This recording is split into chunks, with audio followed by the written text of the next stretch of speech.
நமது அன்பு தலைவர் உள்ளிட்ட அனைவருக்கும் வணக்கம். இந்த இளைஞர் சங்கத்தினுடைய பொதுக்குழு மூலமாக ஒரு செய்தியை தம்பிகள் ஆழமாக மனசுல பதிய வச்சுட்டு போகணும். நாம வாழக்கூடாது, நாம வளரக்கூடாது என்று காலங்காலமாக திட்டமிட்டு செயல்பட்டு வருகிற ஒரு தீய சக்தி தான் திமுக. ஒரு நேரத்தில் தேர்தலில் நாம் தோத்த பொழுது மாம்பழத்தை சாலையில கொட்டி அதனுடைய சதைய நசுக்கி எக்காலமிட்டு கொக்கரித்தவர்கள் தான் திமுக காரங்க. ஆனா காலங்காலமா நமது பாட்டாளி சொந்தங்கள் அவங்களுக்கு நாம பதில் கொடுத்துட்டு வரோம். டே, மாம்பழத்தினுடைய சதையை மட்டும்தான்டா உங்களால சிதைக்க முடியும், அதுக்குள்ள விதை இருக்குதா, அது எங்க தூக்கி போட்டாலும் முளைக்கும் என்று அந்த துரோக, நம் இனத்தினுடைய துரோக திமுகவுக்கு பாடம் எடுத்துட்டு வரோம். இன்னைக்கும் அழகா இருந்த அந்த தேன் கூட்டுல கல்லெறிஞ்ச அந்த திமுக என்கிற தீய சக்திய வீட்டுக்கு அனுப்பணும். அதெல்லாம் நீங்க நெஞ்சில குத்திக்கிட்டு போகணும். இந்த தீய சக்தியினுடைய திட்டத்தை ரொம்ப நிதானமாக, ரொம்ப பொறுமையாக,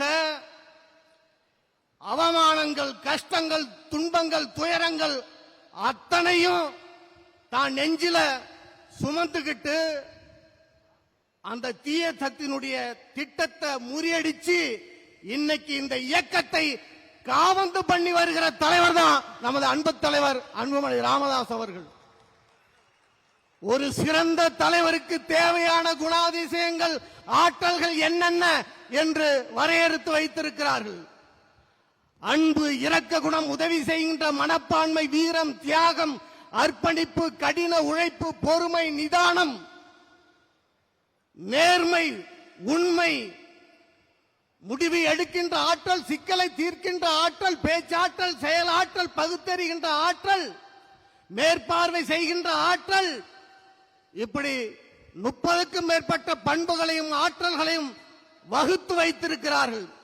இந்த பண்புகள்ல ஏதாவது 1-2 பண்புகள், ஏதாவது 1-2 ஆற்றல்கள் இருந்தாலே ஒரு சிறந்த தலைவராக இருக்க முடியும். ஆனா ஒரு சிறந்த தலைவருக்கு உண்டான அத்தனை ஆற்றல்களையும் அத்தனை பண்புகளையும் ஒருங்கே பெற்ற தலைவர் தான் நமது அன்பு தலைவர் அன்புமணி ராமதாஸ் அவர்கள். தலைவர்கள்ல பல வகை உண்டு. அரசியல் தலைவர், சமூக தலைவர், இப்படி பல வகைப்படுத்துவாங்க.